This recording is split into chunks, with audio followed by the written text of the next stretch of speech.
when Trump was elected in office in November of 2024, we actually had our meeting the very next day.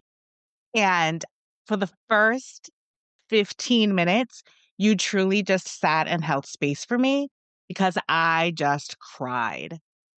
I was so despondent. And not only for myself as a Black woman who has Black children and a Black husband, but for the people who are trans, for the people who need services, for people who aren't able-bodied.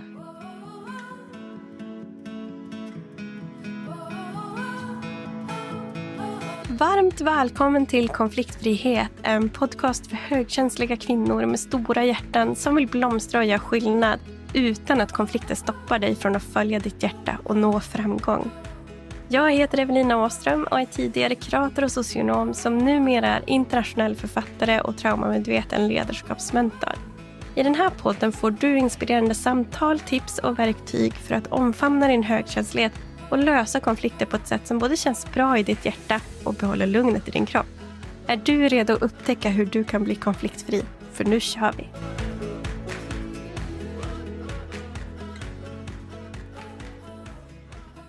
Välkommen till ett nytt avsnitt av Konfliktfrihet. Idag ett lite speciellt avsnitt. Jag bjuder in en gäst från USA för att prata om hur det är att leva i USA med Trump som president. Och under segmentet Är det bara jag kommer vi prata om hur du som högkänslig kan ta hand om dig själv när världen är full av konflikter och bidra till fred och frid på ett enklare sätt än du faktiskt tror. Nu kommer jag gå över och prata på engelska. I am beyond excited to introduce you to someone who has been an important part of my own podcast journey, Bethany Hawkins. Hello and welcome to Konfliktfrihet, Bethany. Thank you so much for having me. I missed your face. I missed hearing you speak in Swedish. Oh. So, is it Swedish or Sweden? Swedish. Swedish. Yeah. I missed it all. And you were excited about fika as well. Tell me, what type of fika do you have today? So I have two fikas. I have water with like a little bit of energy in it. And I also have black coffee with some protein in it. Okay, protein. So I like to volley between hot and cold. Because I'm just always a weirdo. So I like walk around with a hot beverage and a cold beverage at all times. Oh, but you're not weird. Thank you. I appreciate that. I have a friend and we always drink both tea and coffee at the same time. We like to have both options available. I love that. Yeah. I'm drinking coffee with a little biscuit. And the coffee I'm drinking is from this season's sponsor, Svanfeldt's Coffee. What I love about them is that they donate 10 Swedish kronor per kilo of coffee and tea sold to Hjärnfonden, the Brain Foundation. Plus, they are sponsoring the first season with a sample box of their delicious coffee, which I'll be giving away to one of you listeners in the last episode of this season. To enter the giveaway and have a chance to win, all you need to do is write a review of Konfliktfrihet wherever you listen to podcasts and tell us why you enjoyed the show. Then take a screenshot of your review and share it on Instagram or Facebook using the hashtag Konfliktfrihet. The winner will be contacted via DM there. And I'd love to know, what are you listeners drinking? Are you a coffee or tea lover? Or do you like to drink hot and cold together as Bethany? It would be fun if you shared a picture of yourself listening to the podcast on social media using the hashtag Konfliktfrihet. That would help every one of us that listen to this show to connect with each other. So, Bethany, you are someone who truly leads with your heart and is such an inspiration for so many women. Bethany, can you tell the listeners a little bit of who you are and what you do? Sure. My name is Bethany Hawkins. I am from the United States. I only speak one language because I'm lame. And I have my own podcast production company called Crackers in Soup. So Evelina talks about coffee. I talk about crackers in soup, which is nothing to do with food and everything to do with podcast production. So I help marginalized voices get their voices heard via podcasting. I think it's just amazing, your mission. And that's why I also talk about you leading with your heart, because it's so beautiful. Let's talk about the situation in the US for a moment. What's happening right now in the US is being called a crisis of democracy. Some described it as a coup or the rise of an oligarchy, perhaps even fascism. Like, what is going on? I wish I could give you a definitive answer because I truly and utterly do not know. And this comes full circle because when Trump was elected in office in November of 2024, we actually had our meeting the very next day. I know, we did. And for the first 15 minutes, you truly just sat and held space for me because I just cried. Yeah. I was so despondent. And not only for myself as a Black woman who has Black children and a Black husband, but for the people who are trans, Yeah. for the people who need services, Mm. for people who aren't able bodied. Yeah.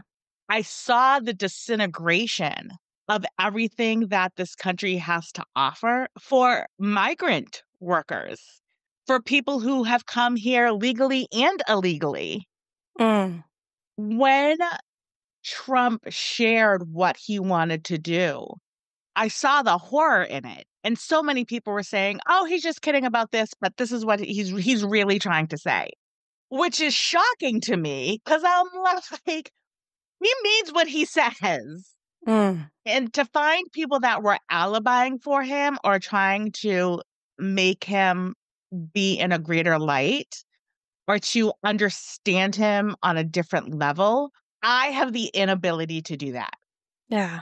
And I believe that there are good people who voted for him for some reason, and I can't comprehend that reason. No. Especially if they're friends of mine, especially if they've been to my house, especially if we've had coffee together, if we've had experiences together, because you are voting for somebody who's against everything that my family is and or believes in.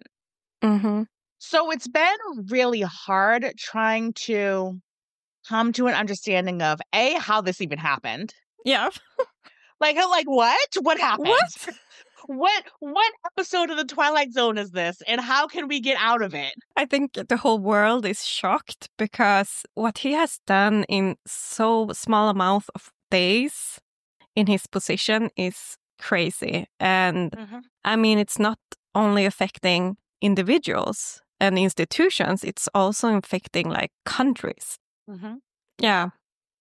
I have friends that are married to same-sex individuals who have children with autism who are greatly concerned about if their marriage is going to be a legitimate marriage under his presidency, if he's going to dissolve their marriage. Yeah. I have friends who have ADHD who's worried about their medication because they're just this week, a person who is in charge of healthcare in this country said that Adderall isn't really helpful to anybody. It's just Because he's also putting people without really the competence on different positions, right? correct. It just sounds so scary in my ears to like hear he can put like people that are just don't really have competence, but maybe support Trump. And that is scary. Yes. There is somebody that he brought into a position that was on The Real World, MTV's The Real World. And I'm like, really? Is this what we're doing now? What's happening? Yeah. let's go back for a moment to the day after the election when we had our session. I remember logging onto our call completely unaware of what had just happened because I usually avoid the news to protect myself emotionally as a highly sensitive person. And I remember you saying you were not doing very well, and you told me about the election, and tears just streamed down your face. And I felt so shocked. It was like I was still believing he will not be your next president. And I think it was the first time I truly understood how deeply frightening Trump's power was for so many people who were living in a country where democracy suddenly felt so fragile. And as a citizen of Sweden, we might not fully understand what it's like to live in the US right now. And one thing that you said to me that day was you were actually so afraid of what he will do to the country that you actually was thinking of leaving the country with your family because you felt unsafe. And I think those words was just so, it just hit me so much. Do you still want to leave America, or is it something you have left behind now? My husband and I have discussions. I mean, we have a teenage daughter. We have a teenage son. We have a son that's in his early 20s. And I'm more so greatly concerned for them because I'm in my late 40s. Yeah. And I've established my life. My concern is the impact that it's going to have on my daughter's reproductive care, on if there, God forbid, is a war, that my sons are going to be drafted. Yeah. If they bring a draft back. So we've had these discussions. We haven't finalized our thoughts, but the discussions are definitely there and continuing. Again, I hope for the best. Yeah. But these conversations are so important, especially in regards to conflict. Yeah, it is. And how to work through this. Because it's traumatizing, especially when you come across somebody who has completely opposing views. You have to determine if you want to continue to have them in your life. And if you do, how do you speak with them and to them on topics that are hard? So I think that this podcast is so vital. I remember that before the election, at least, people were really divided about Trump. Would you say that that has changed since all the things that he's done until now? I feel personally that it is still the same. I don't think that he has the empathy or wants to have the empathy or understanding of what it's like to be somebody other than a rich old white guy. Yeah. That's when everything becomes self-centered and self-serving. Yeah. And that's where I kind of have a hard time with the divide as well, because many of the people who did not vote for him are educated. Many of the people who did not vote for him understand how tariffs work, Yeah. understand the United States' global impact. A lot of the people who did not vote for him understand how Medicaid and Medicare work. They understand how the services work. And if you're unwilling to educate yourself before you step into that voting booth, I don't know how to bridge that gap. No. Because educated people aren't going to become uneducated. They're not just going to all of a sudden wake up and forget all of the knowledge that they have. No. The real knowledge of how the Constitution works, which is the foundation of America. It's just so ironic. And also that it backfires on himself all the time and his own country. He's showing many times that he doesn't really care about the rules of law or like regulations, international law, and so on.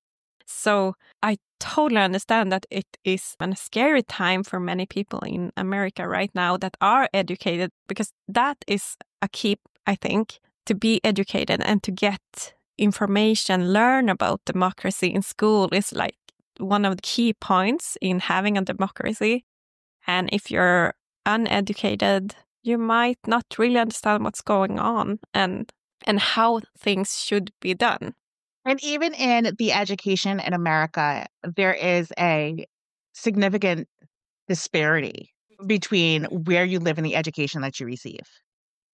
If you have educators who are just doing the bare minimum, they're not excited about the curriculum, they're not excited about teaching because the wage is so low. So as a parent, it's up to me that if they're not teaching such and such at school, that I have to take it the onus on myself. Okay. And teach either my children or get them somewhat interested so that they're learning another perspective. These are all things that are going to be reflected upon learning. Yeah. And this is actually something that is a hot topic in Sweden as well. So I think this was really great to bring up for Swedes to think about. Absolutely. In order to thrive, education is needed. And it's not just collegiate, go to college and work in tech. No, education also includes trade. Yeah. We have to learn not only mathematics and reading fundamentals, but you also have to learn how to think outside of what somebody's telling you. Yeah. You have to learn how to research. You have to learn things like they've taken home economics out of schools and like sewing and cooking and but those things are so vital to everyday life. And that just makes for a better community. And it makes for a better economy. Yeah. And the word economy, people always think about finances. The word economy is community working together. Oh, yes. Eco is the Greek word for home. So it's your home coming together. Oh, that's so beautiful. And that's how we get better leaders. That's how we get people that are fighting for you as the person. I think that it's also important to look at how other countries like Sweden, like Canada, is responding to the tomfoolery that is happening right now. Yeah. Because when you're in it and you're like, am I crazy? Am I crazy for being horrified by all of this? And then you see other leaders, other world leaders that are thriving. Countries are thriving and doing so well, and they are equally as horrified. Yeah. As a large percentage of the citizens of the United States. Yeah, don't doubt yourself. It's like, okay, thank you. Thank you for making me feel validated. Because that's a scary thing as well. I mean, it's just been days with him in the office, and in 2 years, it could be a norm. By then, you might have doubted yourself. You start to just accept the reality as it is, because that's just a normal reaction as well to a situation that isn't normal. I think that's why it's important as a Swede to just shout and tell you that it's not normal. Don't doubt yourself and keep going, keep raising your voices. Thank you. That was perfectly said. Thank you. And I think that's also why I felt I needed to do this episode, because, I mean, this podcast is called Konfliktfrihet. And if this isn't a conflict, then what is? Like, what? So true. So true. What's a conflict if this isn't one? Yeah. So when I'm reading the news about US, I also see something that brings me hope. I think in every state I saw that people were protesting against Trump and his decisions.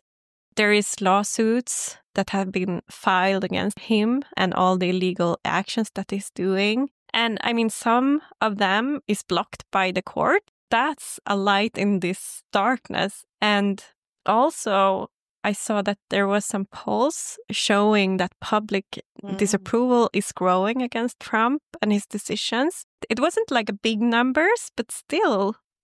I wanted to ask you, is there anything that you find comfort in when being in this situation in the USA? In order for me to keep my sanity, Mm-hmm. I have to continue to live my life. Yeah. I cannot allow this to consume me. Yeah. So I make changes where I can make changes. I have conversations if I have the bandwidth to have conversations. And I will make moves that are vital for myself and my family. Yeah. Other than that, I'm just living. I'm just waking up in the morning, taking a shower, brushing my teeth, having coffee with protein in it, like, having some ice water too, and going along with my day. But I think that's important, keeping it as normal as possible, even though stuff happens around the world right now. Yes. I will not let this consume me. I can't let it consume me. No. And I think also, I mean, your business, you're channeling so much of that energy of wanting to support marginalized people and so on in your mission in Crackers and Soup. And I'm guessing you get some comfort in that as well, to giving people a voice. Can you tell us more about what inspired you to focus on amplifying underrepresented voices and how you see podcasting as a tool for that? I was in the corporate world for almost 20 years, and I had to hide a lot of my normal mannerisms because it was a very older white male industry. And I did not want to do that anymore. It was at the expense of my mental health and my energy. So I decided that I was going to create my own company. And in that company, I was going to help people find the voice that I always wanted to utilize. Hmm. And I've been so stinking blessed 112,000 times over to be able to do that, because I get to choose clients that I want to work with. I get to hear their stories before anybody else. I get to look people dead in their eyes and tell them, you can do this. You don't think that you can do this, but you have this in you and your message needs to be told. You're moving mountains, one recording at a time. And I say it is such an honor and a blessing to be able to walk hand in hand with clients like you Oh. who are truly changing the world, because it's a ripple effect. So somebody listens to what you're sharing and then they feel good about that.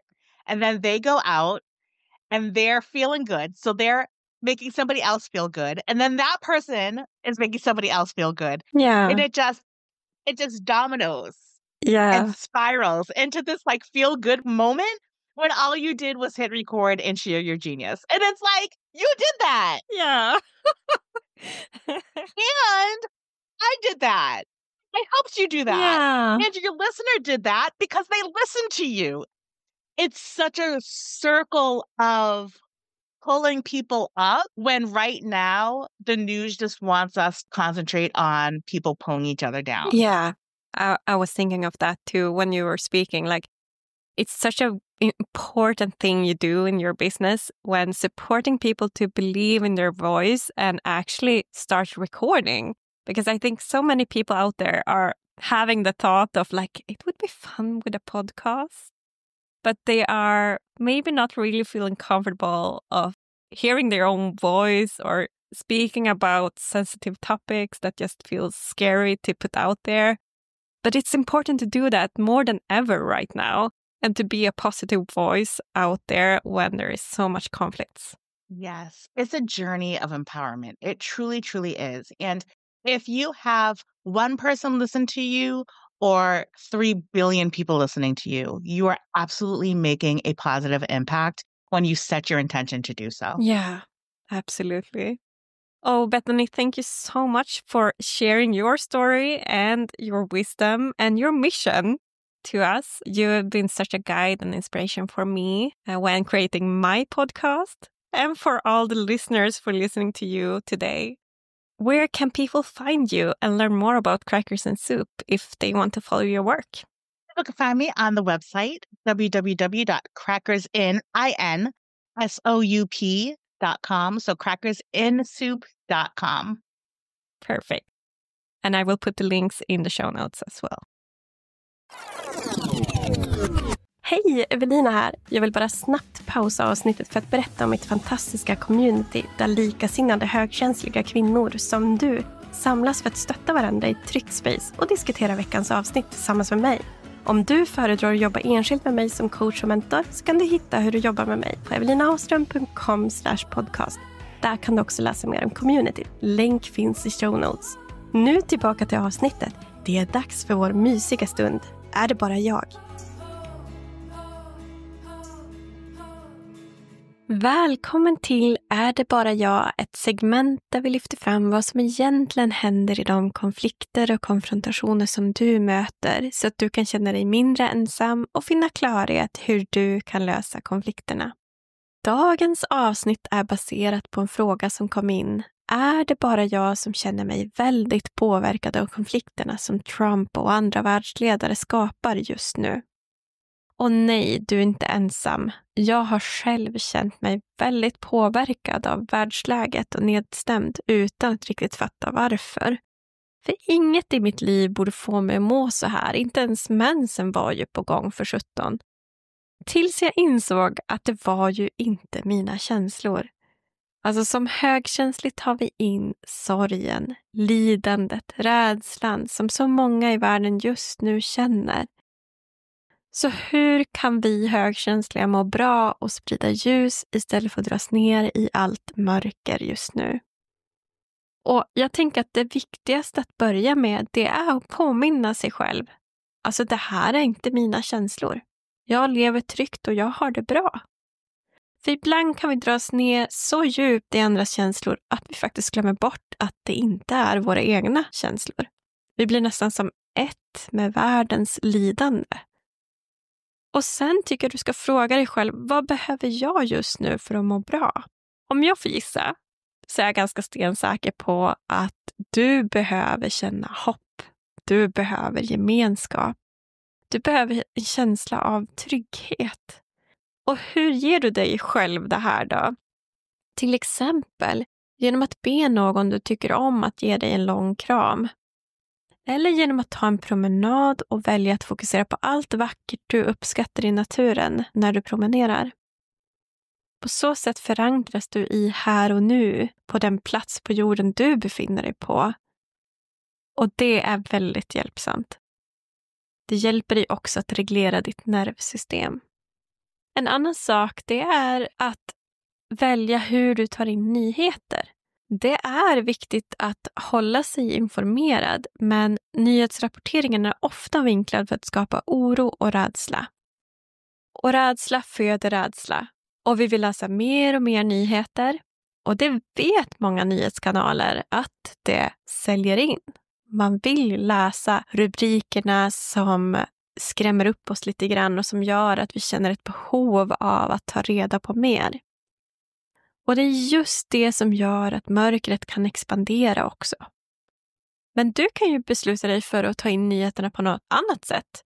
Antingen så kan du ju faktiskt be en partner eller vän som ändå tittar på nyheterna och som inte tycker det är jobbigt att titta på nyheterna att ge dig en liten rapport om det är något av vikt att veta för dig.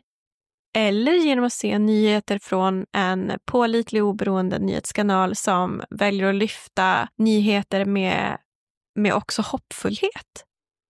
Vi behöver lyssna på nyheter från någon som trycker ner kraften i allt det mörka. Som får det mörka att inte framstå som särskilt hotfullt eller oövervinneligt. Vi behöver lyssna på nyheter från någon som lyfter snedstegen de gör. Det lyfter oss. Det får oss att känna hopp om framtiden. Du kan också fokusera på allt som går framåt. Jag menar inte att du ska förneka vad som pågår i världen just nu. Men däremot, när någon har behov av att prata om en ledsam nyhet eller om du själv hamnar i träsket av att läsa alla de här nyheterna som skrämmer upp dig och gör att du blir nervös och rädd, så välj att även leta efter nyheter om motkrafterna kring den här konflikten. Det finns alltid människor som gör skillnad och skapar ljus i mörkret. Vi behöver hålla fast vid hoppet och hjälpa andra att se det också. Vi behöver se och höra motståndskraften, för den finns. Sen är det ju också viktigt att hjälpa andra att lita på sin känsla. Det är okej att känna att något är fel, oavsett vad experter och ledare säger. Om du har en vän i ett land där situationen är otrygg, hör av dig och bekräfta deras upplevelser. Låt dem veta att det som händer nu inte ska normaliseras. Vad än de hör för desinformation och propaganda, det är inte okej det som försiggår. Och du kan ge dem perspektiv på det. Något som också kan lyfta oss lite grann ur det här, det är att vi kan göra skillnad på något sätt. Jag valde att göra det här avsnittet för att försöka göra skillnad. För vi alla kan göra någonting på något sätt. Vad kan du göra för att sprida ljus och hopp? Det kan vara att stötta en organisation, att ha ett samtal i din krets. Eller sprida positiva initiativ, bygga gemenskap. Så hur hanterar man människor då som tycker rakt motsatt som dig? Som kanske är emot dina värderingar. Som i exemplet Bethany tog upp. Där en person i din vardag är emot allt det du står för och inte vill människor som du väl. Hur hanterar du dem då? Det är fullständigt okej att ta avstånd från människor som påverkar dig och ditt mående negativt. Feminint ledarskap, det handlar om att ta ansvar för ditt egna välmående och att inte forcera. Du vinner ingenting på att tvinga andra att ändra uppfattning.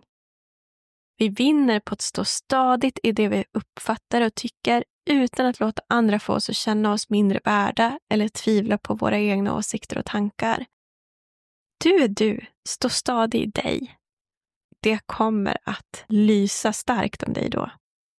Sen kan man också göra ett inre arbete just för att klara av att stå stark inom sig. Och det handlar om att titta på de rädslor som kan dyka upp. Och det hjälper jag dig med i mitt mentorprogram Guardians of Feminine Light. Så kika in det. Men slutligen, alltså låt oss ha tillit. Tillit till att fler vaknar upp och inte stöttar den här typen av ledarskap. Tillit till att sanningen alltid kommer fram. Och hur känns då tillit? För mig i alla fall så känns tillit som en avslappning. Det är en känsla av lugn och trygghet. Och i en värld som är orolig så är det viktigt att hitta till det. Så att du kan sprida trygghet runt omkring dig. Det kan också vara att bygga gemenskap med andra som ser världen som du gör. För vi är inte ensamma, vi är jättemånga. Och tillsammans kan vi skapa en ljusare framtid.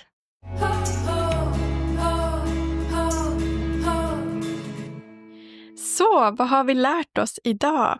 Jo, att utbildning är viktig för demokratin. Och du som företagare kan göra skillnad och finna mening genom ditt varför i ditt företag som en motkraft när omvärlden är orolig.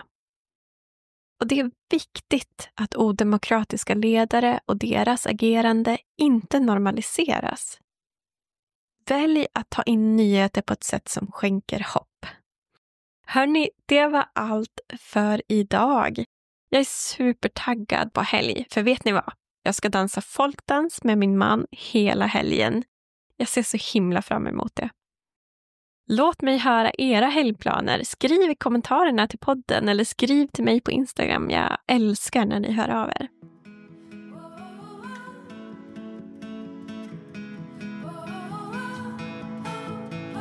Tack så jättemycket för att du lyssnade på Konfliktfrihet. Om du tyckte det här var givande, glöm inte att prenumerera, följa eller gilla där du lyssnar på poddar.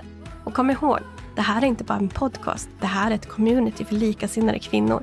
För ingen ska behöva hantera konfrontationer helt ensam. Så dela gärna avsnittet med en vän, och vill du veta mer om vårt community och hur du kan jobba med mig som coach och mentor, kika in på evelinaström.com/podcast. Vi ses!